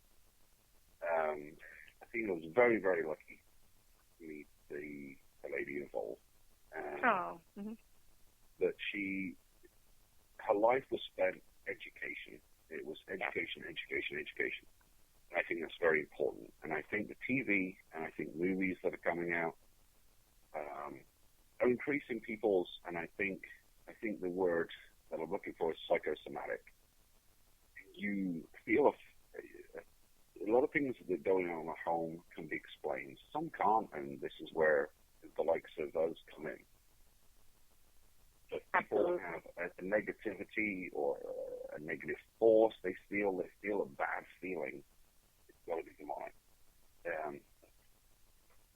When you're dealing with a demonic force like Phil is, unfortunately, that these things happen. Right.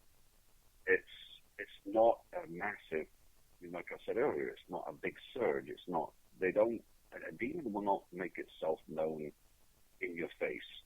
This is a very gradual, a very subtle thing coming into your life.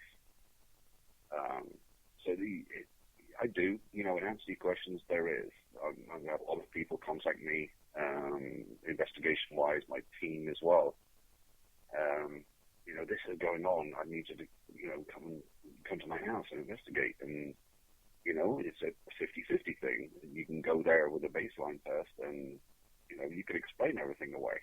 Other times, it's like, can't explain it. So, like the investigation that my team is going on tomorrow night, there's some things that are happening in the home that can't be explained. There's another psychokinesis in the home, and there's a family involved. And as far as I'm concerned, if I get a call or a message in my emails with something's going on, especially with children, I take it very seriously, and this goes to the top of my priority list. This is what got me with Phil. I mean, he has, like I said, a beautiful family, and to be involved in creating a home with a more peaceful and more quiet atmosphere, to shut the portal down and to deal with the demon involved is utmost. It's very apparent that things need to be done, and this is what we need to be doing. But I think people just need to learn, instead of jumping into a conclusion, into what they've seen on the TV or what they've seen in the movie or whatever else. These things are very hidden, especially in the darker side. They're not coming at you at 100 miles an hour. They will work over time. And any psychic medium empath, please, I urge your listeners, get in touch with somebody who has dealt with this, who has knowledge of what you may be dealing with.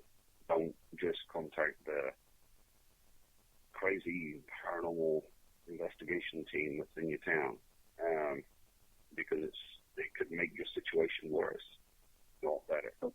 I always say it's like, if you go into, your doctor and you have, a brain tumor and you need, brain surgery, you're not going to want to have the proctologist, come in and do the brain surgery, because he's close to you, no, you want to go to the person who has the most experience, and that's what's really important.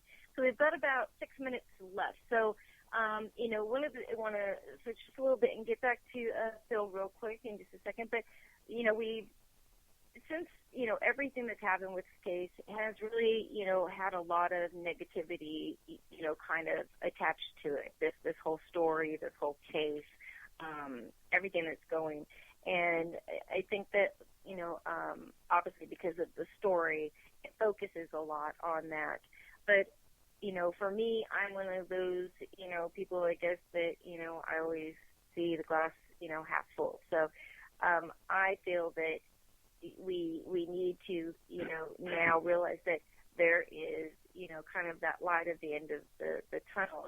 We all go through things, and there's always a reason we go through everything, no matter what it is. The worst things that we could ever possibly think, and think we couldn't make it through. It shows how strong we are. It shows, what's possible. And, again, it took you a while to get you, the right information, the right people together to be able to do what needs to be done. But I definitely feel that, this is the turning point, where, you've got a good team, a group together that can really help you and, finally get you kind of some peace back in your life where you're always going to be dealing with spirits. Being as sensitive and as strong as you are, I feel you're going to always have that. But, hopefully get rid of the other ones that, causing the one not to be upset and the other one to get rid of and get you some peace back in your life. For you, does it feel like it's the light at the end of the tunnel for you? Well, I'm hoping that and praying that this is the light at the end of the tunnel. I believe that I have the right people in place now after going through a variety of people that I didn't feel comfortable with or I didn't believe that they were able to do this. Right. And I'm going in there with a positive mind, positive action, and, hopefully, this will all work out and there will be peace back in the family. And I will tell the listener and you, Christina, it's not pleasant. You're a paranormal investigator. I'm not, but it's not pleasant living with this to a sense that it makes you feel like you have this power, but yet when things go bad, it goes really bad. So it's kind of like there's no balance. It's ready to take action when it wants to at its course, not yours. And, it blindfolds you in life. So, meeting with Drew and Carissa and now Athena, I'm hoping, like I said, that this will be taken care of. And, of course, we'll keep you updated on that. And I'm learning, too. I learned that there are people that were able to pick this up. And I put a question mark to other people. But these people all have gifts that they picked up something that I kept denying. And, I will definitely let you know what happens. Absolutely. Well, I had a much different feeling, though, this time, Phil, than I did last time when I talked to you. Last time I just kind of, felt like, oh, man, I'm definitely, this isn't going to get better. It was going to get worse before it got better. And what I feel now is much different. So I do really feel that you're, like I said, you're not ever going to, be completely without any activity or any experiences. But I do feel like that you got a good team together to be able to help you to get rid of, the darker stuff. Oh, definitely so do I. Keep me updated. Oh, definitely. I mean, so do I. And, hopefully everything's going to work out the best way. And, so my family can be in peace. And these dark entities can go away. Sarah will always be around. Yeah. And she's a friend. And it's, I don't reveal a lot, but she's in a book. And I explained the whole story about Sarah. And, Drew picked it up. And, he picked up what she looked like. And that's not even written down. So I found that to be very intriguing. And the other entity that he talks about is somebody that, I'll say without giving names, I disturbed their grave back years ago. And that just so happened to be a person that was buried in the 1800s. And, Gotcha. The cops had. So it's amazing how psychics and senses can pick this stuff up because it's hard to believe. So I think Carissa wants to finish up the conversation. But okay, we got about 60 seconds, so we'll have to kind of get through this, and then I'll put everybody's links up on my page so that they can contact you if they want to get a hold of you or check out your book. All right, go ahead. It's been a pleasure. You're very welcome. Thank you. Thank you. Go ahead, Kristen. I just wanted to say thank you to you for having us back on, and of course for Drew and Athena for joining Phil and I tonight. you know, the story is very complex and there's many different layers, but I finally feel like we're coming to the conclusion. Well, thank you so much for, contacting me. I'm always happy, and the door is always open for you to come here and give us any updates. Keep in contact and let me know. All right, everybody, thank you so much for joining me tonight. Also to the listeners, you are amazing. I couldn't do it without you. So we'll be back next week, and as I said, make sure to contact the show. We've got a lot of great stuff. If you want to be on the show, write to me. See you later, everybody. Good night, everyone. Thanks so much. Bye-bye.